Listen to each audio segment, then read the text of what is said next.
are a lot of these people that are training other people, is that their whole Mhm. gimmick, is to have these people on their truck when they have a good trainee as long as they can so they could bank all this money, and it's not about teaching them? Do people run into trainers like that? Does that happen often? Yes. Whole, I'm going to go lease so they can't search my truck. That's a bunch of crap. I'm going to go lease so I can turn down loads. Okay, you're making up a reason of why you want to go lease. Because what I think that everybody should do, you need to learn the trucking industry and you need to learn how to drive the truck before you become a business person in an industry. What's up, mother truckers? You are now watching the Asian Mai Show live. What's going on, mother truckers? Welcome to the Asian Mai Show. Today we are here with Kiersey. How are you doing?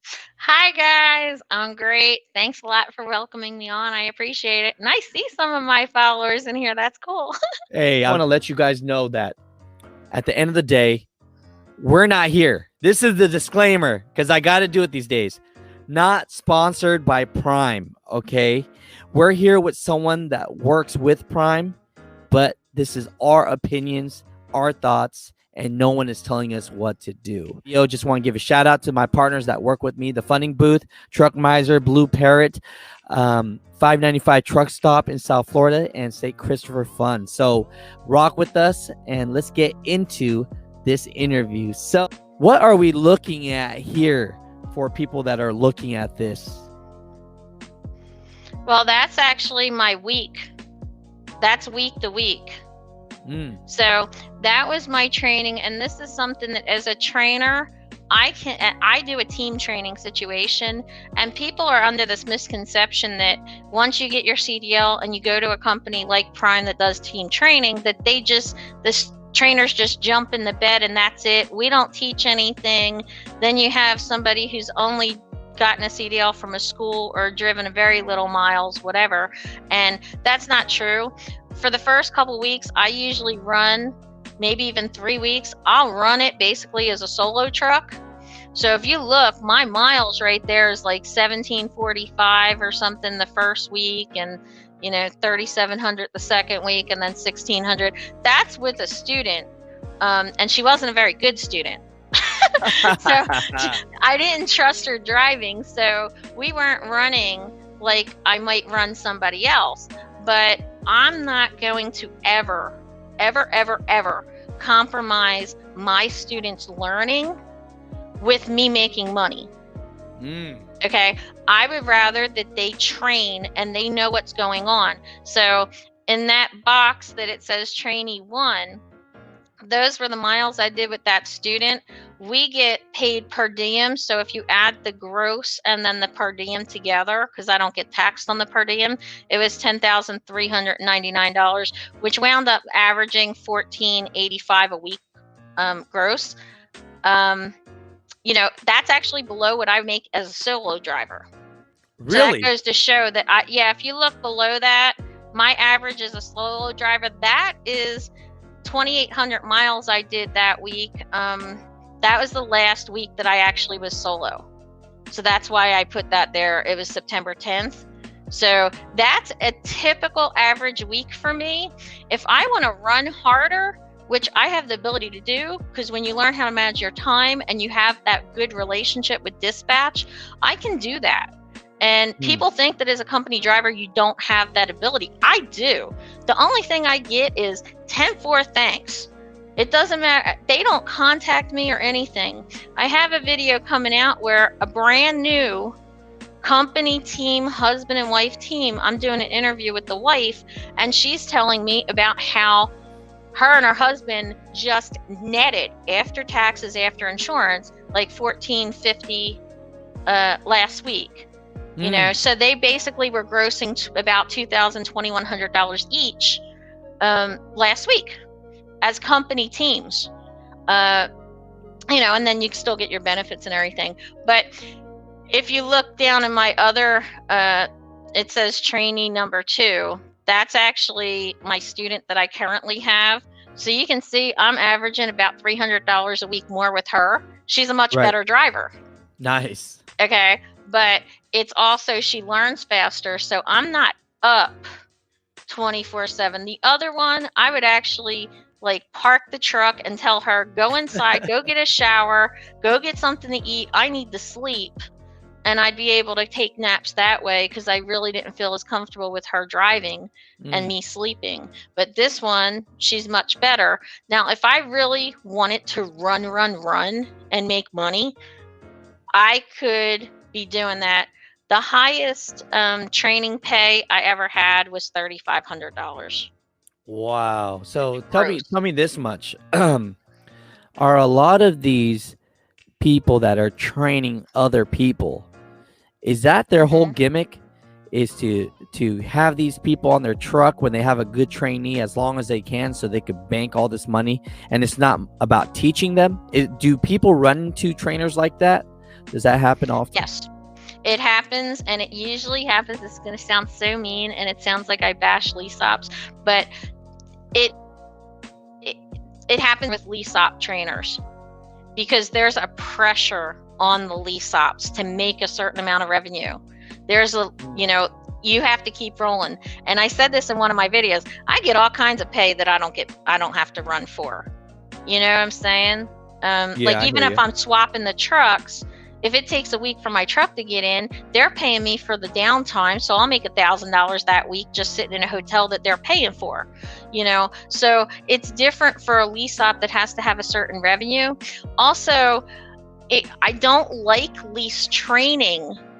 And this sounds terrible. And Prime's Bust not it out. even, Tell us what's going on. What happens, why don't you like it? I don't like it because it creates a strange dynamic on the truck. The lease op is the one that pays the trainee salary. The lease op is the one that pays the employer taxes and the workman's comp for that student. And yet the lease ops don't have workman's comp themselves. And get this, if you stay on the truck to the point where the student is now getting health benefits, which some of them will do that, they'll keep them on a long time. The lease op is the one that now pays for the company's portion of the health benefits for that student.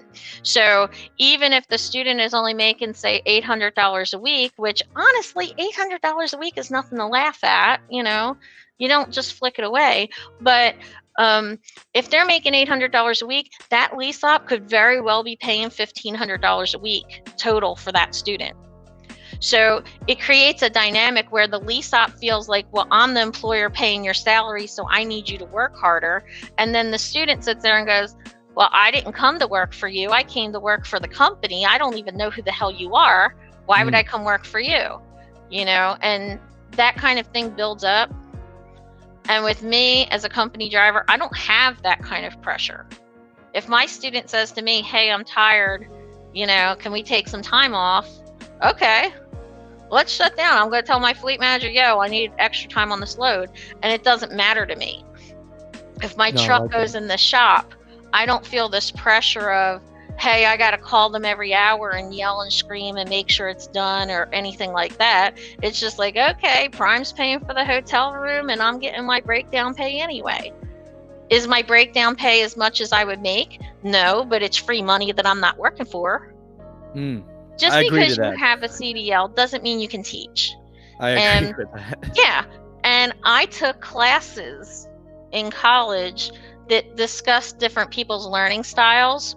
So some people learn by reading or watching, some people learn by listening, and some people have to do hands-on. So I incorporate all three of those in every single thing I teach. And then that way they're more likely to retain. But people only retain 10% of what you tell them. 10%, that's if you're lucky. That's if you're engaging. Well, this is true, but so you have to be prepared to repeat yourself until they know that, and then it reinforces. So then you can go on to something else and repeat until it's reinforced, and then go back to the first thing to make sure that. So there's ways to educate people, and there's ways to do it nicely without being rude, nasty, cranky. And when you don't sleep, it's hard to do that. Prime was originally 100% lease at one time. So over the years, as they start bringing in company drivers, the lease ops were training people, and they still do this, and they pass down misinformation, and they truly believe it. It's not that they're purposely lying. I don't put that out. They're not purposely lying, but they believe what they're saying to be true. So they're trying in a, their best. It's good intentions. I guess that's what I'm saying. So an example, the guy that was on my truck that you looked and said, and I said we were a full company team earlier in the year, he was told by his lease op trainer that company drivers would never make more than $500 a week. That's not true. I have my pay stubs to prove it, and I've put my pay stubs out there. So another thing is I was told when I went company by a friend of mine who is Lease. They told me, oh, Prime's going to bring your truck in every 30 to 60 days and inspect it and go through everything in all your personal belongings and make sure you don't have drugs and alcohol and all that. Right. That's a bunch of crap. Do they legally have the ability to do that and the right to do it? Of course, but guess what? The lease ops and the lease purchase ops, those trucks are Prime trucks. Until you lease purchase and you got that title in your name, that's still Prime's truck. Legally, if they suspect that you had drugs, they can go on and search. I mean, so that whole, I'm going to go lease so they can't search my truck, that's a bunch of crap. I'm going to go lease so I can turn down loads. Okay, you're making up a reason of why you want to go lease. Going back and forth. I have a friend who was so aggravated with the 98 cent per mile load that they kept trying to give him out of Florida. You know Florida, right? I know Florida. Tropicana loads don't pay anything. As a company driver, I don't care. Give me that Tropicana load. I'll run it to Pennsylvania. I'll run it to Washington. I don't care. But with him, he sat there for us arguing and then said, the heck with this, I'm going home. So he drove, deadhead to Miami and went home for a week just because he got aggravated sitting there arguing. I don't have that stress. You pay for the Qualcomm, for the navigation system. Everything is paid for. So I met this one guy who had just gone lease, and I see him and he's got all these cool features. He added to the truck and the $2,000 decal and all that crap, right? And I said to him, well, my God, like, you're telling me about how you get your truck washed and rain-xed every week and all this to keep it pretty, which to me as a girl, I just don't care about. I just want a truck that runs. But, he says, well, Prime pays for it. No, they don't. Okay.